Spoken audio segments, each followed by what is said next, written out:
Operating exposure, also referred to as economic exposure, reflects the extent to which fluctuations in exchange rate impact the future cash flows of a firm, including those that are not contracted for, and consequently impact both the expected profits and the market value of the firm.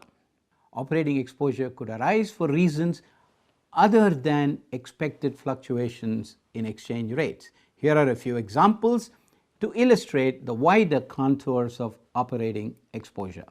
First, after the East Asia crisis of the late 90s, several countries such as Thailand, Indonesia, and Malaysia that were affected by that crisis saw the value of their currencies drop by almost 50%. That meant exporters from those countries could reduce the price of their exports in foreign currency without hurting their margins in domestic currency, in fact, in some cases, even improving their margins.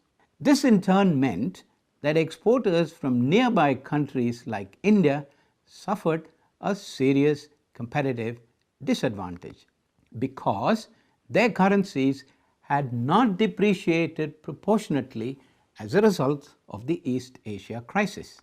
Here's the second example. It is a well-known fact that China kept its currency artificially low for several years, rendering all other emerging market exporters uncompetitive. A third example. Because of the rising US dollar in the 80s, a number of companies domiciled in the United States ended up either sourcing components from other countries instead of manufacturing them domestically, or in several cases, even shifting their manufacturing to other countries.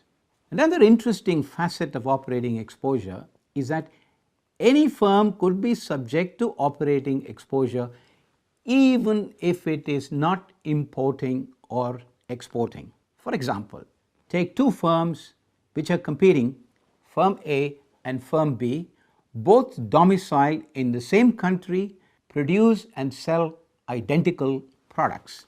Let us say Firm A sources all its components from overseas, whereas Firm B sources them domestically, and both sell their products in the same domestic market.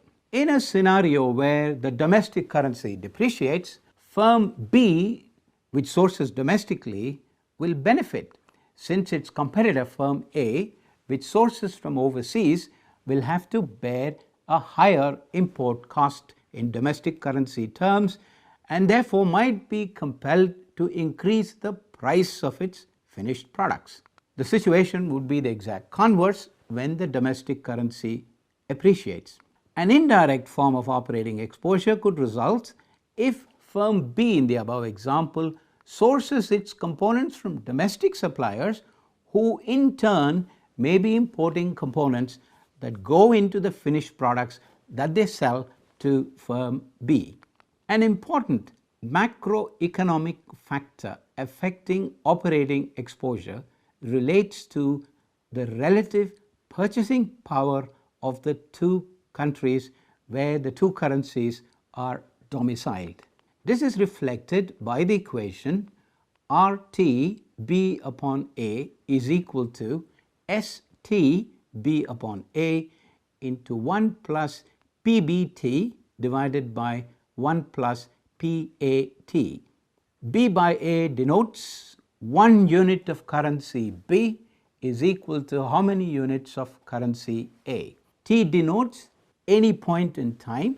RT B upon A, referred to in the world of economics as the real exchange rate, denotes the real appreciation or depreciation of the two currencies arising from relative purchasing power or the relative inflation between the two countries where those two currencies are domiciled.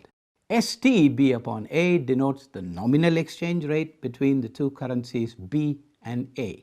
And 1 plus PBT divided by 1 plus PAT denotes the ratio of price indices such as consumer price index with reference to the same base year.